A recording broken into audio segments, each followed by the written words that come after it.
오늘 내게 복을 주소서 악사의 말을 인용해서 오늘 내게 복을 주소서라고 하는 제목으로 말씀 나누겠습니다. 이제 벌써 계절이 선선해져서 지난 여름에라는 표현으로 시작을 해야 되겠어요. 지난 듯 지나지 않은 듯 벌써 지났네요. 지난 여름에 저희 아내가 빗길에 미끄러져서 정강이뼈를 다친 적이 있습니다. 병원에서 아예 심한 골절은 아니지만 스트레스 골절이라고 하는 진단을 받았는데 예상보다 통증이 오래 유지가 됐었어요. 의사 선생님 늘 하는 말이 약 먹고 움직이지 말고 쉬라고 하는데 뭐 쉽습니까? 한 일주일 정도는 쉬었는데 그 다음부터 이렇게 조금 다니다 보니까 일상생활도 하다 보니까 아마 그게 더 오래 가지 않았나 또 뭐 그런 이러저런 생각을 하게 되는데요. 일상생활을 안 할 수가 없는 게 저희 아내가 한 2년 전부터 하는 일이 있어요. 판교에 있는 센터가 판교에 있는 센터, 그러니까 판교에 있는 센터나 또는 아이들의 가정에서 가정을 찾아가서 수업을 합니다. 주로 초등학생 또는 미취학 아동도 있는데 심지어 뭐 7개월짜리 아기도 있어요. 그러니까 시간도 일정하지 않고 장소도 늘 바뀌고 또 그 대상도 일정하지 않아서 저 같으면 참 힘들고 어려울 것 같은데 그래도 꾸역꾸역 잘 해내는 편입니다. 근데 아내가 힘들어하는 부분은 다른 것인데 여기저기 돌아다녀야 되는 거예요. 운전도 면허증은 있는데 운전을 못하죠. 차도 없죠. 그러니까 버스를 타고 이동을 해야 되는데 가르치는 학생들이 주로 어린 아이들이다 보니까 수업 교재가 있어요. 교재가 커요. 부피도 크고 이제 뭐 무거워요. 그러니까 그걸 들고 다니려니까 힘들죠. 그래도 꾸역꾸역 참 용감하게 저 같으면 투정하면서 그거 핑계로 안 할 것 같은데 잘 했거든요. 근데 다리를 다쳤잖아요. 다리를 다치고 나니까 기부스처럼 이렇게 하고 나니까 이제 방법이 없어요. 게다가 올여름에도 비가 많이 왔잖아요. 어떻게 해야 돼요? 저 같으면 포기하고 말 텐데 아내는 그런 사람이 아닙니다. 약속된 수업 일정을 마냥 미룰 수도 없고 하니까 수시로 저한테 전화를 해서 데려다 달라, 태워달라 뭐 그래서 여름에 여러 차례 제가 기사 노릇을 했습니다. 지난 여름 때만이 아니더라도 가끔 급하면 뭐 버스를 놓쳤다거나 뭐 여러 가지 급한 사정이 생기면 가끔 제가 기사 노릇을 합니다. 제가 시간이 있으면. 근데 그럴 때마다 제가 아내에게 하는 얘기가 있어요. 당신이 받는 급여 수준을 고려하면 당신이 수업을 하는 시간, 또 수업 준비해야 되는 시간, 또 그 수업 준비를 하고 또 이동하는 시간 이런 거 공력이나 시간이 사실은 상당히 수업하는 시간 외에도 그 준비하는 시간이나 뭐 필요한 시간들이 굉장히 많거든요. 그래서 제가 늘 그래요. 야, 제대로 따지고 보면 당신이 하는 일이 최저시급도 안 되겠다. 시간으로만 계산을 해도 최저시급도 안 되겠다. 그런데 나를 기사로 부리면 이 최저시급도 안 되는 걸 지금 한 사람 최저시급도 안 되는 걸 지금 두 사람이 하는 거 아니냐. 그래서 제가 투정 아닌 투정, 타박 아닌 타박을 그럴 때마다 기사 노릇을 할 때마다 하죠. 뭐 그래도 어쩌겠습니까? 아내가 급할 때 남편이 기사 노릇을 해야 되는 건 좋은 일이나 필요한 일이나 이런 걸 떠나서 마땅히 해야 되는 일이죠.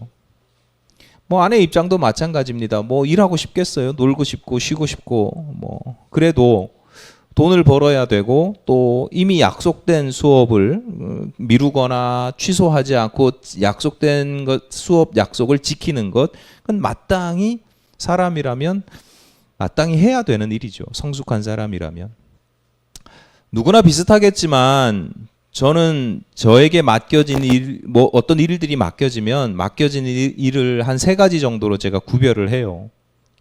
하고 싶은 일, 이게 하고 싶은 일이냐, 얼마나 하고 싶은 일이냐, 별로 없죠. 하고 싶은 일은 할 수 있느냐, 얼마나 내가 이거 할 수 있느냐, 이거 내가 가능한 일이냐, 하지도 못하는데 한다 그러면 안 되잖아요. 하고 싶은 일이냐, 할 수 있는 일이냐, 그리고 세 번째가 해야 되는 일이냐, 이걸 따져요. 근데 이걸 조금 더 확장시킬 수도 있죠. 정반대로 가면 됩니다.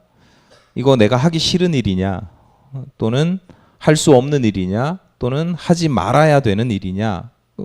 크게는 세 가지, 넓게 보면 한 6가지 범주를 놓고 제가 이게 판단을 하거든요.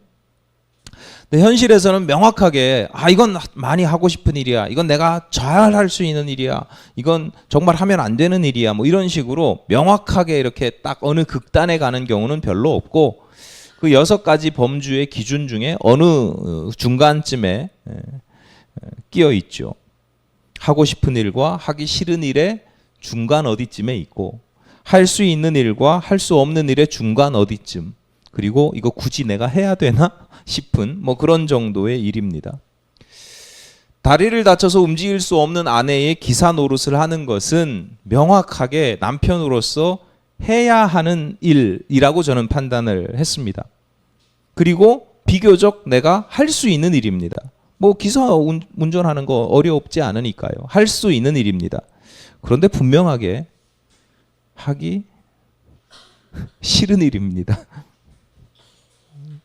아내도 마찬가지죠. 하기 싫을 때도 많지만 해야 할 여러 가지 이유들이 있어서 하는 거죠. 제가 저와 아내 이야기를 편하니까 예를 든 것뿐이고, 뭐 저와 아내의 경우뿐이겠습니까? 대부분의 인생들이 경험하는 저처럼 뭐 이걸 이렇게 범주를 두고 이렇게 하지 않아도 살아가다 보면 대부분의 인생들이 경험하는 삶의 패턴입니다. 해야 하는 일이 있는데 하기는 싫어요. 그렇지 않으세요? 해야 하는 일인데 하기는 싫어요. 그래서 할 수 있는 만큼만 하는 거예요. 그러다 보니까 그 하는 일이 별로 기쁘거나 즐겁지 않고요. 신앙적으로는 감사와 찬송이 넘치지 않습니다. 종종 마지못해서 억지로 해야 되니까, 하기는 싫은데 해야 되니까 내가 가지고 있는 능력만큼, 할 수 있는 만큼, 내가 가진 시간만큼, 에너지만큼 그냥 하는 거예요. 그러다 보니까 짜증을 낼 때도 있습니다.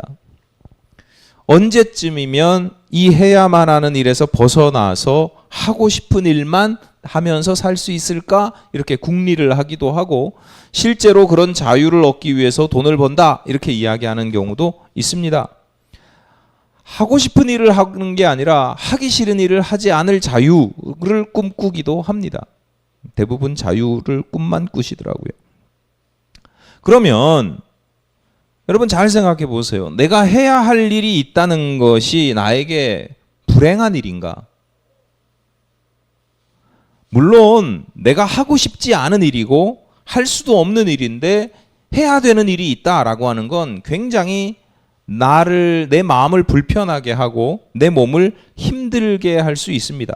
그런데 힘들고 불편하다고 해서 그게 나에게 불행한 일인가? 불행하다? 그래서 불행하다라고 단정 짓기는 또한 어렵습니다. 왜냐하면 이거 딱 뒤집어 보면 알 수 있어요. 생각해 보세요. 여러분한테 해야 할 일이 그러면 없어. 해야 할 일이 없으면 행복할까요? 내가 해야 되는 일이 없어. 어느 날 갑자기 내가 막 하기 싫은데 해야만 하는 일들이 있다가 해야 되는 일이 없어지면 여러분 행복할까요? 생각은 그런데 실제로 그 상황에 딱 놓여지면 그런 사람 거의 못 봤습니다. 뭐 주변에서 은퇴하시는 분들 보시면 여러분 쉽게 알 수 있습니다. 한 2개월 정도는 좋아합니다. 갑자기 자유가 생겼다고, 갑자기 뭐 자유를 누리는 것처럼 보여요. 그런데 시간이 조금 더 지나면 많이 힘들어하고요. 어깨는 처지고, 그냥 무기력하게 그렇게 살아가는 모습들을 보게 됩니다. 여러 가지가 이유가 있어요. 뭐 삶의 리듬이 깨진다거나, 또는 예를 들어서 내가 해야 하는 일이 돈을 벌어들이는 일이었는데 뭐 돈을 못 벌게 돼서 기운이 없다거나 힘들다거나 뭐 다양한 이유들이 있는데, 그 중에서 가장 목사로서 볼 때 가장 핵심은 뭐냐면 왜 힘드냐면 결국 자존감이에요. 자존감. 왜냐하면 내가 해야 할 일이 있다라고 하는 것은 바꿔 말하면 누군가에게 내가 필요한 존재라는 뜻이거든요. 가족이든 사회든 직장이든 지인이든 나를 필요로 하기 때문에 나한테 해야 할 일이 생기는 거예요. 바꿔서 말하면 쓸모가 있는 거예요. 쓸모가 있는 거.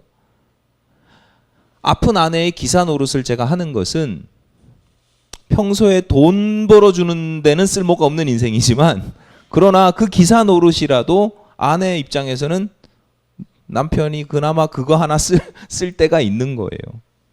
근데 그것마저도 쓸 데가 없으면 쓸모가 없는 인생이 되면 그러면 자존감이 스스로 무너지기 시작해. 자기도 모르게 점점 스스로가 나는 별로 쓸모없는 인생이라는 생각을 그런 마음을 갖게 되는 겁니다. 많은 사람들이 자신이 하고 싶은 일을 하는 것을 복으로 여깁니다. 일리가 있습니다. 맞습니다. 하지만 분명하게 반대급부도 있습니다. 하고 싶은 일만 하다가 망하는 인생들이 참 많습니다. 하고 싶은 일만 하는 것을 복처럼, 그게 복인 것처럼 보이지만 사실은 시험이나 미혹에 가까운 경우도 종종 있습니다. 왜? 하고 싶은 일만 하는 사람들은 결과적으로 다 그런 건 아닌데요. 하고 싶은 일만 하는 사람들은 결과적으로 쓸모없는 삶, 쓸데없는 삶을 사는 경우가 상당수예요. 상당수. 어떤 사람이 하고 싶은 대로 승질내고 하고 싶은 대로 술 마시고 하고 싶은 대로 마약하고 하고 싶은 대로 다 사는 사람들 보세요. 주변에서 저 사람 참 세상에 아름답게 공헌하고 쓸모 있는 삶, 쓸데 있는 삶을 산다고 하는 사람들 도대체 몇 명이나 있나? 반면에 내가 해야 할 일이 있다는 것, 그게 힘들고 어렵고 불편하긴 하지만 해야 될 일이 있다라고 하는 것은 그게 복일 수도 있고 더 큰 복일 수도 있습니다. 내 인생이 그만큼 쓸모 있다는 뜻이고 가치 있다는 뜻이기 때문입니다. 특히 성도들은, 믿음을 가진 성도들은 내 마음대로 살기를 꿈꾸는 사람들이 아니죠. 성도들은 하나님의 뜻대로 살기를 바라고 꿈꾸고 추구하고 노력하는 사람들입니다. 하나님의 뜻대로 산다는 게 뭐예요?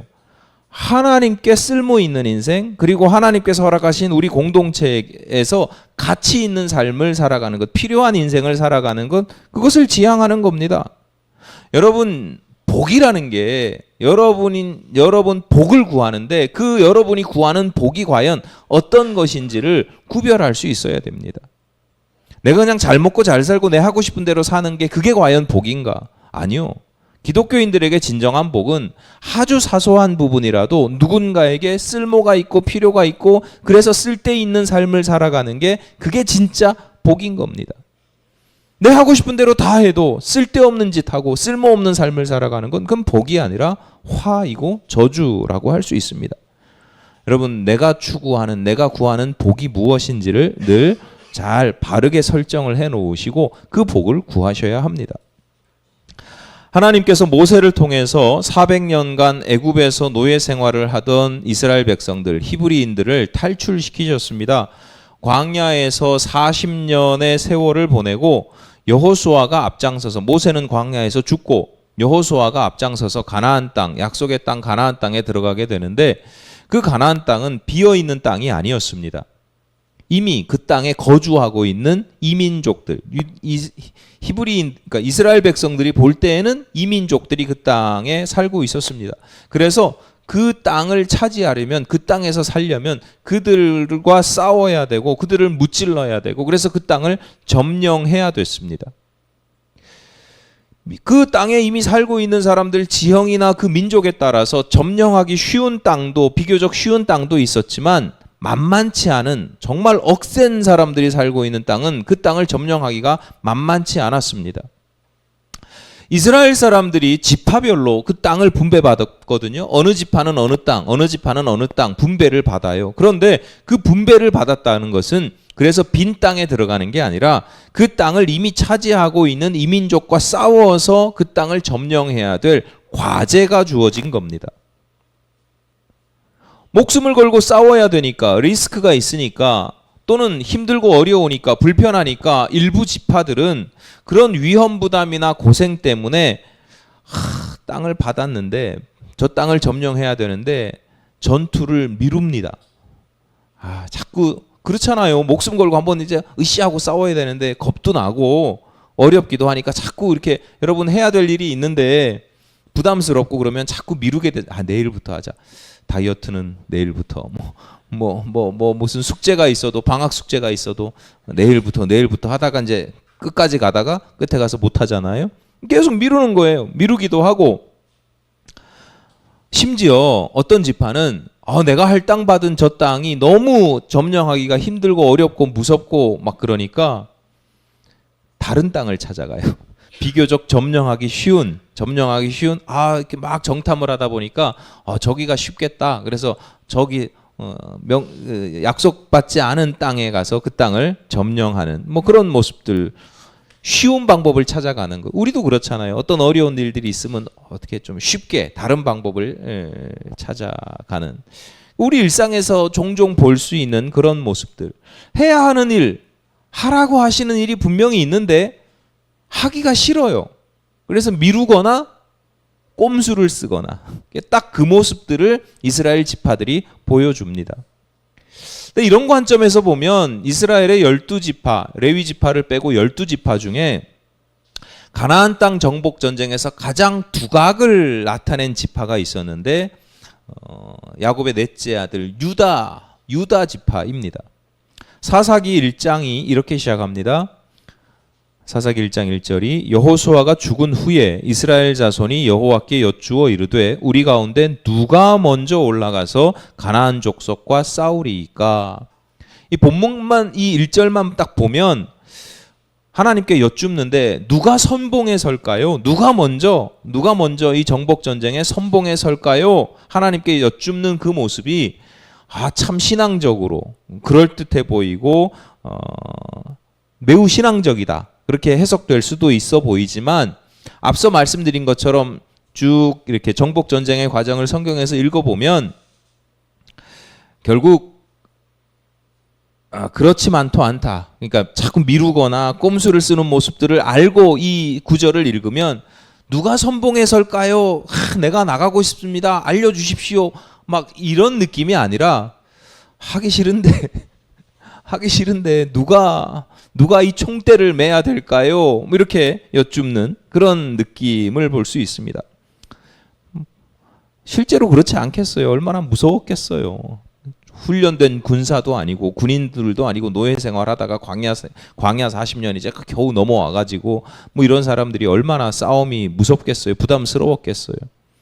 어느 누구도 어떻게 보면 오늘 사사기 1장 1절 누가 선봉에 서겠습니까? 라고 하나님께 여쭤봤다는 거는 이렇게 해서 갈 수도 있는 거예요. 아무도 선봉에 서려는 사람이, 앞서서 먼저 나가서 내가 싸워야 되겠다 선봉에 서는 사람이 없었다는 것을 보여주는, 그렇게 해석할 수도 있습니다. 사사기 1장 2절 이어지는 2절 말씀에서 이렇게 나옵니다. 여호와께서 이르시되 유다가 올라갈지니라 보라 내가 이 땅을 그의 손에 넘겨주었노라 하시니라. 하나님께서 많은 지파들이 있는데 실제로 에브라임 므낫세 지파라든가 힘센 지파들이 많이 있었는데 유다 지파를 딱 지목을 해서 너가 선봉에 서라 라고 하십니다. 그래서 오늘 우리가 읽은 본문을 포함해서 사사기 1장 전반부는 하나님께서 유다 지파를 선봉에 서라고 하셨으니까 유다 지파가 선봉에 서서 그 명령에 순종해서 적극적으로 정복 전쟁을 수행해 나가는 과정들을 간략하게 기록하고 있는 게 사사기 1장의 전반부의 내용입니다. 결과론적인 얘기지만 하나님께서 유다를 선봉에 서라라고 하셨잖아요. 가장 먼저 이 땅을 치라고 하셨잖아요.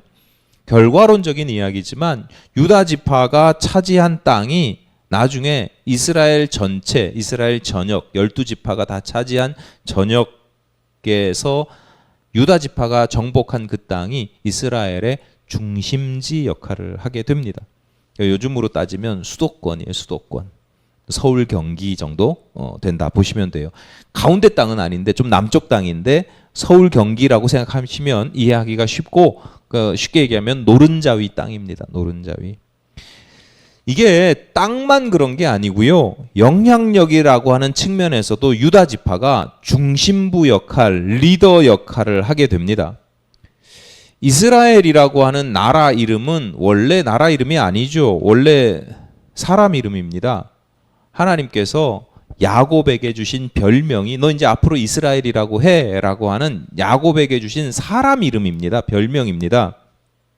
그 이름이 나라의 이름이 되었어요. 이유가 있죠. 당연하죠. 왜냐하면 이스라엘은 12지파의 연합체이니까 12지파가 다 야곱의 아들들의 이름들이잖아요. 그러니까 그 12지파를 다 합치면 야곱, 그러니까 이스라엘이 되는 겁니다. 야곱보다는 이스라엘이라고 하는 이름이 얼마나 폼나요. 하나님과 겨루어 싸워 이겼다. 그런데 세월이 지나고 나서 그 이스라엘이요, 지금은 이스라엘이지만 그 이스라엘이 성경의 시대에 보면 이스라엘이라고 하는 나라는 사라지고 유다 왕국이 됩니다. 유다 왕국. 그리고 그들이 살고 있는 땅을 뭐라고 부르냐면 유다 땅, 유데아라고 유다 땅, 유데아 땅이라고 부릅니다. 그 땅에 살고 있는 사람은 뭐라고 부르겠어요? 유대인이라고 부릅니다. 이스라엘이라고 하는 이름만 남았지 그 이스라엘에 속한 나머지 11개 지파 사람들은 다 사라집니다. 아마 유다 지파에 흡수되었을 수도 있다 이렇게 보기도 하고요. 정확하게 어떻게 사라졌는지 잘 몰라요. 근데 성경에서 어느 순간 보면 이름들이 나오지 않아요. 그 지파들이 나오지가 않아요. 그래서 어떤 유사 사이비 역사학자들은 성경에서 사라진 단 지파가 한반도에 넘어와서 단군이 되었다 뭐 이딴 소리 여러분 상상 속으로 할 수는 있는데 이게 역사다라고는 식으로 이야기를 하는 건 굉장히 위험하거든요. 상상은 자유인데 그걸 역사다, 그리고 그걸 강단이나 뭐 이렇게 그렇게 밥 먹으면서 차 마시면서 잡담할 수는 있어요. 야, 그거 혹시 그런 거 아니야? 이럴 수는 있지만 하여튼 되게 위험한, 하여튼 그 정도로 그런 이야기가 나올 정도로 도대체 단지파가 어디로 간 거야? 알 수가 없을 정도로 흔적도 없이 완전히 사라져 버렸어요. 사라진 게 중요한 게 아니라 유다 지파만 남았어요. 유다만. 성경에서 그 이유를 명시적으로 기록하고 있지는 않지만 오늘 본문을 보면서 짐작은 할 수 있습니다. 앞서 말씀드렸듯이 유다 지파는 다른 지파들과는 전혀 다른, 가나안 정복 전쟁에서 전혀 다른 삶의 태도를 보여줍니다. 하나님께서 맡기신 일, 그래서 자신이 해야 되는 일에 대해서 매우 적극적으로 순종하고 추진합니다. 이걸 내가 왜 해야 됩니까? 내가 이걸 잘 할 수 있습니까? 이게 나한테 얼마나 이익이 됩니까? 이런 거 따지지 않습니다. 소극적인 자세로 막 계산하지 않습니다. 계산기 두드려 보지 않습니다. 하나님께서 시키셨으니까, 하나님께서 하라고 하시니까 내가 해야 되는 일이라고 여기니까 그냥 하는 거예요. 매사에 항상 그래요. 성과를 내는 사람들 또는 성과를 내는 집단들, 조직들의 공통적인 모습, 전형적인 모습이에요. 하라고 그러면 그냥 합니다. 추진력 있게 합니다. 그러면 성과가 나타나요. 물론 우리가 살아가다 보면 심사숙고해야 될 때가 있습니다. 저도 심사숙고하는 거 굉장히 좋아합니다. 수시로 이게 제대로 가고 있나 성찰하고 심사숙고합니다. 신중하게 앞뒤 재고 계산해야 될 때가 분명히 있습니다. 이거 내가 왜 해야 되는지, 뭘 해야 되는지, 어떻게 해야 되는지, 내가 이거 할 수 있는지 수시로 체크를 해야 됩니다. 그런데 그렇게 심사숙고를 하다가 이렇게 고민하다가 일단 하기로 됐어. 일단 해야 돼. 딱 그러면 그 다음부터는 심사숙고가 오히려 브레이크예요. 일단 하기로 됐으면, 해야 되는 일로 결정되면 그때는 자세가 바뀌어야 되는 거예요. 그때는 적극적인 자세. 이게 될까 말까? 이거 할까 말까를 언제까지 고민하고 있습니까? 또는 입체적으로 이렇게 생각할 수 있어요. 어떤 사람은 그런 고민을 하는 사람, 한두 사람이면 됩니다. 어떤 조직이든지. 그게 모사예요, 모사. 그런 사람들이 카운셀러, 참모예요. 한두 사람만 그런 역할을 하고 리더나 대부분의 사람들 99%는 결정이 났으면 그 다음부터는 그냥 가는 거예요. 할까 말까, 될까 말까 언제까지 고민합니까? 결정이 되면 그 다음부터는 사고 방식이 어떻게 바뀌느냐? 이거 어떻게 하면 할 수 있을까? 이걸 어떻게 하면 이게 될 수 있을까를 고민하고 그런 식으로 가야 되는 거예요. 오늘 본문에서 유다가 보여준 게 그런 거예요. 할까 말까 될까 말까. 다른 지파들은 다 계속 그러고 있거든요. 이미 가나안 땅을 점령을 했는 가나안 땅에 들어왔는데도 들어오기 전에 그런 거를 해야 되는데 들어와서도 계속 할까 말까 될까 말까를 계속 따지고 계산하고 꼼수 쓰고 이러는 거예요. 미루고. 근데 유다 지파는 이건 해야 되는 일로 딱 결정이 났으면 그 다음부터는 그냥 가는 거예요. 순종하는 거예요. 사사기 1장 3절입니다. 유다가 그의 형제 시므온에게 이르되 내가 제비 뽑아 얻은 땅에 나와 함께 올라가서 가나안 족속과 싸우자. 그리하면 나도 네가 제비 뽑아 얻은 땅에 함께 가리라 하니 이에 시므온이 그와 함께 가니라. 하나님께서 유다 지파를 선봉에 세웠는데요. 유다 지파 입장에서 이게 자신이 없는 거예요. 계산 딱딱 두들겨 보면 나오잖아요. 뭐 시킨다고 그냥 무조건 하라는 게 아니라 계산 딱딱 두들겨 보니까 이거 안 되겠어. 안 되겠는데요? 포기하는 게 아니라 아까 말씀드렸잖아요. 해야 되는 일이면 방법을 찾는다니까요. 미루는 게 아니라 방법을 찾아보니까 그래 연합하자. 그래서 시므온 지파하고 연합하는 겁니다. 야 우리 이번 땅 나한테 주어진 땅 이거 할 때 우리 좀 같이 싸우자 연합해서. 그래서 정복한 다음에 너가 차지해야 될 땅 차지하러 싸우러 갈 때 우리가 같이 도와줄게 연합할게. 연대를 하는 거예요. 방법을 찾는 거예요. 하려고 하면 방법이 있거든요. 근데 이게 어려워 이러면 방법이 힘들어지는 거죠. 오늘 본문 사사기 1장 여호수아가 죽고 난 다음의 기록입니다. 여호수아가 살아있을 때에도 가나안 땅을 지파별로 분배받는 장면이 여호수아서에 기록이 되어 있어요. 여호수아가 지파별로 분배받은 땅에 대해서 다시 한번 막 점검을 하는데 유다 지파의 지도자격인 갈렙이 나서서 말합니다. 우리 여호수아가 젊었을 때 우리가 젊었을 때 40세 때 가나안 땅을 예전에 정탐했던 적이 있는데 그때 정탐했던 모든 사람들 그리고 그 정탐했던 다른 사람들의 이야기를 들었던 백성들은 그 땅에 아주 거인들이 살고 있다 이런 이야기 들으면서 그걸 보면서 간담이 서늘해졌지만 나와 여호수아는 하나님의 말씀을 듣고 저 땅이 저들은 우리의 밥이다. 내가 그래서 여호와께 충성했습니다. 여호수아에게 그 얘기를 하는 거예요. 옛날 이야기를 우리 그때 그랬지 않느냐. 그래서 하나님께서 그때 우리에게 복을 주셔서 하나님께서 분명히 나한테 뭐라고 말씀하셨냐면 나중에 내가 밟는 땅이 영원히 나와 내 자손의 기업이 될 것이라고 그때 하나님께서 말씀하신 거 당신 기억하지 않습니까? 그때가 40세였습니다. 근데 지금 85세가 되었습니다. 이제 약속을 받은 게 40세 때인데 지금 이제 85세가 되었다는 거예요. 85세가 되었습니다. 그러면서 갈렙이 뭐라 그런지 아세요? 85세 나이에 85세가 되었지만 아직 싸움이나 출입을 감당할 수 있습니다. 그날에 여호와께서 여호수아 14장 12절입니다. 그날에 여호와께서 말씀하신 이 산지를 지금 내게 주소서. 당신도 그날에 들으셨거니와 그곳에는 아낙 사람이 있고 그 성읍들은 크고 견고할지라도 여호와께서 나와 함께 하시면 내가 여호와께서 말씀하신 대로 그들을 쫓아내리이다. 85세의 갈렙의 이 기백이 대단하지 않습니까? 85세가 되었는데 여전히 청년처럼 돌진합니다. 이 갈렙이 가지고 있는 아주 탁월한 믿음을 보여줍니다. 그런데 아이러니하게도 갈렙이 직접 전투에 나설까요? 여호수아가 살아있을 때 갈렙이 이렇게 이야기했어요. 85세 때 이야기했는데 지금 여호수아가 죽었잖아요. 그러니까 85세보다 지금 더 나이를 더 먹은 거예요. 더 많은 세월이 지났습니다. 그 나이에 전쟁터에 나가면 도움이 될까요? 짐이 될까요? 갈렙도 다 아는 거예요. 아직 내가 출입을 할 수 있고 싸움을 할 수 있습니다. 나를 보내주십시오. 내가 이 산지를 내가 점령하겠습니다. 갈렙이 돌머리가 아니에요. 자기 나이 다 알고 자기 몸이 지금 이게 본문 12절입니다.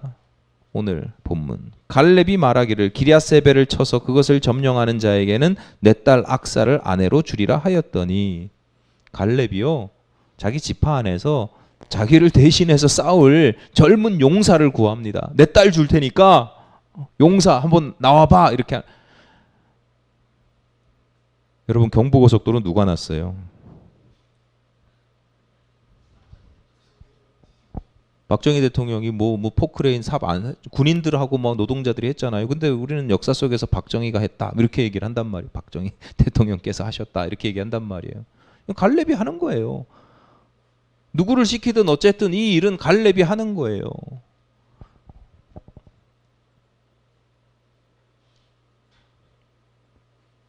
(13절) 갈렙의 아우 그나스의 아들인 온니엘이 그것을 점령하였으므로 갈렙이 그의 딸 악사를 그에게 아내로 주었더라. 온니엘이라고 하는 사람이 그 땅을 점령을 합니다. 그런데 그 공은 누가 가져가요? 갈렙이 가져가는 거예요. 갈렙이 한 거예요. 갈렙이 추진한 거예요. 내가 이 산지를 어떻게 하면 점령할 수 있을까? 방법을 찾으면 답이 안 나와요. 방법이 없어요. 불가능한 일이에요. 그런데 목적의식이 분명하니까, 이건 내가 해야만 하는 일이라고 하니까 방법이 생기는 것이죠. 방법이 찾아지는 겁니다. 방법을 찾게 되고 찾아내게 되는 겁니다. 오늘 본문은 갈렙의 딸이 출가할 때의 모습도 기록하고 있습니다. 딸 악사가 갈렙에게, 아버지 갈렙에게 밭도 구하고 샘물도 구합니다. 시편 23편 아시죠? 이렇게 시작합니다. 여호와는 나의 목자시니 내게 부족함이 없으리로다. 왜? 그가 나를 푸른 풀밭에 누이시며 쉴만한 물가로 인도하시는도다. 유목민 반농 반목을 하던, 농사도 짓고 이제 유목 생활을도 하던, 성경의 시대 유목 생활을 하던 사람들에게 가장 중요한 것 두 가지가 있는데 풀과 물입니다. 풀밭과 물가. 이게 있어야 생존할 수 있고 이것이 있으면 풍요롭습니다. 그러니까 이런 점에서 오늘 본문에 대한 깊은 이해가 없으면 악사가 이제 결혼하면서 출가하면서 아버지에게 과도한 혼수를 요구하는 것처럼 보일 수 있습니다. 밭도 주고 샘물도 달라고 하면 이 값으로 따지면 어마어마한 거거든요. 그러니까 금수저인 딸이 성공한 아버지에게, 아버지 나 이걸로 부족하니까 더 줘요. 나 아파트도 2개 더 주고 저기 공장도 하나 내 몫으로 주고. 악사만 있었겠어요? 뭐 다른 아들들도 있었을 수도 있잖아요. 나 내 몫을 더 줘요. 뭐 이렇게 읽힐 수도 있죠. 물론 그런 측면도 있어 보입니다. 조금은 그런 악사가 욕심을 내는 것처럼 보이기도 해요. 그런데 본문을 자세히 살펴보면, 원문을 자세히 보면 살짝 결이 다른 걸 알 수 있어요. 본문 15절입니다. 전반부입니다. 15절 전반부. 이르되 내게 복을 주소서, 아버지께서 나를 남방으로 보내시니 샘물도 내게 주소서 하매. 악사가 아버지에게 샘물도 내게 주십시오 라고 구한 이유가 있어요. 아버지가 나를 지금 남방으로 보내십니다 이렇게 이야기를 합니다. 남방이라고 번역된 단어가, 우리는 동서남북 이렇게 이야기를 하지만 히브리 사람들은 동서남북이 그 실제로 동쪽, 북쪽, 남쪽, 서쪽에 있는 지명 이름을 얘기를 해요. 그 지명을 이야기를 하면 그게 남쪽이고 그게 동쪽이고 그게 서쪽이에요. 근데 남쪽에 해당되는 그 이스라엘이라고 하는 땅 남쪽에 있는 남방으로 번역된, 남쪽이라고 번역되고 실제 남쪽이라는 뜻으로 사용되지만 그 실제 지명이 뭐냐면 네겝이라고 하는 곳입니다. 네겝은 사람이 살기에 적합한 땅이 아닙니다. 초원이 아닙니다. 그래서 네겝이라고 하는 지명이 쓰이면, 네겝이라고 하는 지명을 쓸 때 그 지명 뒤에 붙는 단어가 뭘까요? 네겝 광야, 네겝 사막 이렇습니다. 사람 살기에 아주 불편하고 힘들고 척박한 땅입니다. 고생해야 되는 곳이에요. 그러니까 아버지 갈렙이 악사를 결혼해가지고 온니엘이랑 악사를 신혼집 차리면서 살게 한 곳이 척박한 땅, 바꿔 말하면 개척해야 되는 땅, 개척. 일구어야 되는 땅. 과제를 준 거예요, 과제를. 그 땅으로 보냄을 받은 딸 악사가 아무리 머리를 굴려도 이거 그 땅에서 그 땅을 잘 개척할 수 있는 방법이 별로 없어 보였나 봐요. 그래서 미리 얘기할 수도 있는데 이제 출발하는데 그 출발하기 직전에 아버지한테 내려가지고 아버지, 그러니까 아버지가 딱, 아버지도 낌새가 있잖아요. 뭘 줄까? 아버지 내게 복을 주십시오. 그런데 악사가 구하는 복이 참 저는 여기 은혜가 되는 부분인데, 아버지 내게 복을 주십시오. 그 다음에 보통 사람들은 뭘 구하겠어요? 나 이 고생스러운 땅에 가기 싫어요. 고생스러운 땅에 보내지 마세요. 나 살기 좋은 곳에 보내주세요. 이게 보통 사람들이 구하는 복이거든요. 근데 악사는 그렇지 않아요. 내 그 척박한 땅을 개척하고 살아갈 수 있도록 나에게 힘이 필요합니다. 도구가 필요합니다. 방법이 있어야 되겠습니다. 딸 악사 또한 아버지 갈렙이 그동안 보여줬던 모습을 그대로 답습해서 보여줍니다. 갈렙과 악사를 포함한 그 당시 유다 지파가 보여주는 모습이기도 합니다. 하나님께서 정해주신 목표를 마땅히 해야 될 일로 여기고 그것을 성취할 수 있는 방법을 구하는 것이고, 성취된 것을 복으로 여기는 것이 아니라 내가 해야 할 일을 잘 할 수 있는 것, 그것을 복이라고 여기고, 내가 그걸 잘 할 수 있는 방법을 구하는 것을 복을 구하는 것으로 여기는 겁니다. 오늘날 성도들의 기도와 간구도 마찬가지입니다. 많은 성도님들이 어떻게 기도합니까? 열매를 달라고 기도를 합니다. 성과를 달라고. 예를 들어서 성공하게 해달라고, 돈 많이 달라고, 좋은 사람 만나게 해달라고, 좋은 믿음을 달라고 기도합니다. 근데 악사의 기도는 달라요. 하나님 내게 복을 주십시오. 그것들을 얻기 위한 능력과 방법을 구합니다. 하나님 좋은 믿음을 내가 갖고 싶으니 말씀의 은혜를 주십시오. 예배의 자리를 지키게 해주십시오. 그렇게 기도를 하는 거예요. 그게 나에게 복이라는 거예요. 좋은 사람을 만날 수 있도록 하나님 내가 먼저 좋은 사람이 되게 해주십시오. 그게 나에게 복이라는 거예요. 성공하고 돈 많이 벌어서 크게 하나님의 일을 감당하게 해주세요. 이게 아니라 그걸 감당할 수 있도록 지금 나에게 필요한 능력이나 지혜나 의지를 주십시오. 그렇게 구하고 있는 겁니다. 열매가 아니라 지금 내게 주어진 달란트, 은사, 기회 이런 것들 복으로 여기고 그런 기회와 은사와 달란트 이런 것들을 달라고, 그리고 그렇게 받은 복을 가지고 수고하고 노력하고 도전하는 겁니다. 기독교 신앙은 성도들 각자에게 하나님께서 맡겨주신 사명, 소명이 있다고 믿습니다. 각자에게. 우리 공동체에게 주신 소명과 사명도 있지만 각자에게 주신 소명과 사명이 있습니다. 그래서 우리들을 향하신 하나님의 목적이 있습니다. 나를 향한 하나님께서 나에게 하라고 하시는 일이 있어요. 맡기시는 일이 있어요. 사소하게는요, 너 화내지 마, 너 입에서 욕 빼, 이런 것부터 하나님께서 나에게 하라고 하시는 일들이 있거든요. 그게 없는 게 화예요, 화. 하나님 왜 자꾸 나한테 이런 거 시키시고 왜 이런 거 하라고 저런 거 하라고 그러냐고, 불편하고 힘든데, 나 못하는데, 하나님 저 하루에 1시간씩 기도 못해요, 이딴 소리나 하고. 부담스러울 수 있죠. 불편할 수 있죠. 힘들죠. 근데 그럼에도 불구하고 해야 되는 일이 있다는 것, 내가 건사해야 될 가족이 있다는 것, 내가 돌보아야 할 누군가가 있다는 것, 내가 나를 막 욕하는 사람 욕을 들어줄 일이 있다는 거, 이런 것들도요 다 복입니다. 하나님의 목적이 있고 내가 쓸모 있는 삶을 살아간다는 뜻이기 때문입니다. 그 자체로 복입니다. 더하여서 하나님은 그것을 이룰 수 있도록 능력을 더하여 주십니다. 우리가 구해야 되는 복은 그런 겁니다. 그 일을 이룰 수 있도록 하나님 능력 주십시오. 달란트 주십시오. 은사 주십시오. 그게 나에게 복이 되는 겁니다. 오늘 설교 제목이 내게 복을 주소서입니다. 이건 기독교인뿐만 아니라 수많은 사람들이 구하는 겁니다. 그런데 악사는 복을 구했다는 것보다 악사에게 배워야 될 것은 악사가 어떤 복을 구했냐라고 하는 겁니다. 그 복을 구하고 있는 삶의 자세, 그리고 그 복을 가지고 어떻게 살아가느냐, 그 삶의 자세를 우리가 본받아야 된다라고 하는 거죠. 저와 여러분도 제대로 된 복을 구하시기를 바랍니다.